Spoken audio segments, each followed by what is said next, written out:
Bon alors les gars, qu'avez-vous pensé de tous ces héros de la foi? Bat? Superman? Et dire qu'ils se vantent d'être toujours là quand on a besoin d'eux, hein? Mon œil, ouais. Je sens qu'on a besoin de moi. Ah tiens, tu tombes bien! Ouais, vas-y, dis ton truc là que tu dis toujours. C'est vraiment n'importe quoi? Oui, c'est ça. Mais avec plus de... plus d'énergie, quoi. Je vois. Mais c'est bien, mon n'importe quoi. Merci. Jusqu'à maintenant, nous avons vu ce qui fait de nous de véritables héros aux yeux de Dieu. La foi. Merci Diego. Nous avons vu également que la foi, c'est... Être sûr de ce que l'on espère, être convaincu de la réalité de ce que l'on ne voit pas. Eh ben dis, une chance que t'es là, hein, quand même. Hein. Et que la foi, c'est aussi simple que de faire confiance à Dieu. Finalement, ce qui fait de nous des héros, hein, ça n'a aucun rapport avec nous-mêmes. Ça a tout rapport avec Dieu. Ouais, ceci étant dit, hein, avez-vous remarqué que jusqu'à maintenant, je ne vous ai pas parlé véritablement de super-héros, et plus précisément de super-héros bibliques? Tiens, c'est vrai ça. Mais pourquoi? Eh bien parce qu'il n'y a qu'un seul super-héros dans la Bible. Et c'est Jésus. Donnez-moi un J. Je pense que ça va être correct, Diego. Hein. Pas de souci, J. Je ne sais pas ce qu'il a mangé ce matin, celui-là, mais il est pas mal en forme. Hein. Tout comme nos héros bibliques diffèrent de nos héros cinématographiques, Jésus n'est pas un super-héros comme les autres. Il n'a pas la force de Superman. Il n'a pas la vitesse de Flash. Il ne se transforme pas comme Hulk quand il se fâche. Hein. Il n'a pas l'endurance physique de Captain America. Il n'a pas d'armure comme Iron Man. Hein. Ou encore un marteau comme Thor. Une prophétie d'Ésaïe précise même à son sujet que Jésus, le Messie, le sauveur du monde, n'avait pas l'allure ni le genre de beauté qui attire les regards. Il était trop effacé pour se faire remarquer. Il était celui qu'on dédaigne, celui qu'on ignore, la victime, le souffre-douleur. Nous l'avons dédaigné, nous l'avons compté pour rien, comme quelqu'un qu'on n'ose pas regarder. Tous ces super-héros Marvel et DC Comics passent pour des imposteurs. Quoi? Des imposteurs? D'ailleurs, hein, avant de vous expliquer pourquoi Jésus est à part de tous les autres, je vous fais remarquer quand même qu'il a changé l'eau en vin. Bah quoi? Je peux dire quand même que moi j'en connais pas beaucoup qui arrivent à faire ça. Hein. Il a marché sur l'eau, il a multiplié les pains et les poissons, il a chassé les mauvais esprits, il a guéri des malades, il a même ressuscité des morts. Si ça c'est pas l'œuvre d'un super-héros, ne m'appelez plus Jérémy, hein. Surtout René et Armand en fait. Mais ce n'est pas tout, hein. Jésus, Dieu lui-même, possède en quelque sorte 3 genres de super-pouvoirs uniques à lui seul. Et pour rassurer Diego, ça veut dire que oui, effectivement, il pourrait faire les mêmes choses que Superman faisait. Voilà. T'es content, Diego? Il est omnipotent!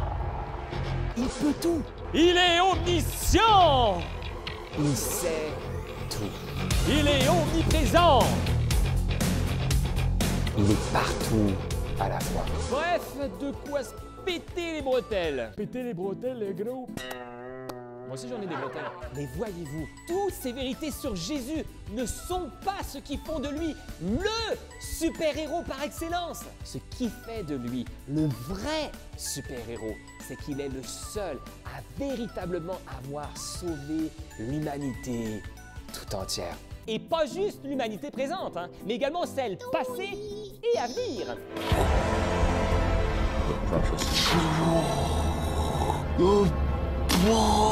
Comment?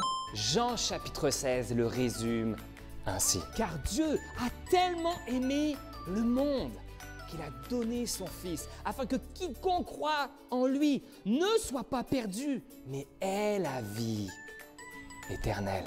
de tous ses super pouvoirs, le plus incroyable et probablement le plus incompréhensible de tous. C'est son amour, un amour qui l'a conduit, lui, l'égal de Dieu, à devenir l'une de ses créatures et subir la plus horrible de toutes les morts, celle sur la croix, pour que nous puissions être sauvés de la mort et du péché. T'en connais un, toi, de super-héros qui, autre que Jésus, a par son amour et sa mort sauvé l'humanité tout entière, passée, présente et à venir, hein?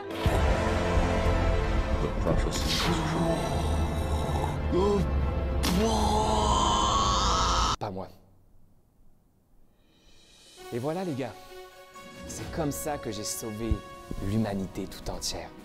Waouh!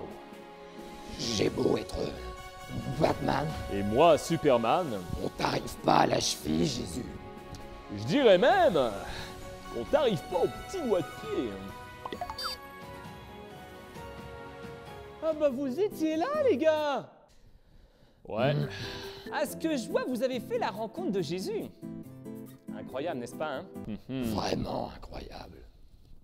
Est-ce que vous allez bien? Oui, c'est juste que... Ça remet pas mal en question notre vision des super-héros.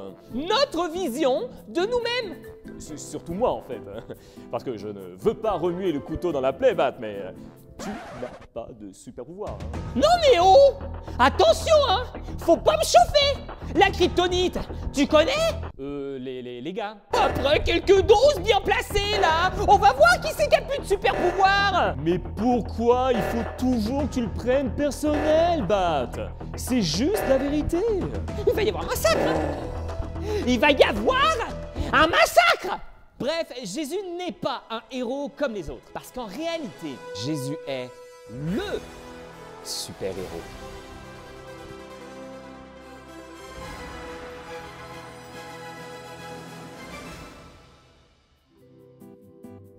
C'est comme ça qu'il fait Captain America, je pense. Hein. Ouais. Dis donc, c'est quoi cette jolie pierre verte? Magnifique.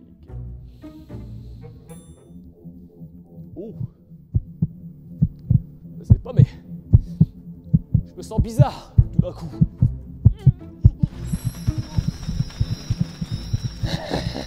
Alors, c'est qui a plus de super pouvoir maintenant?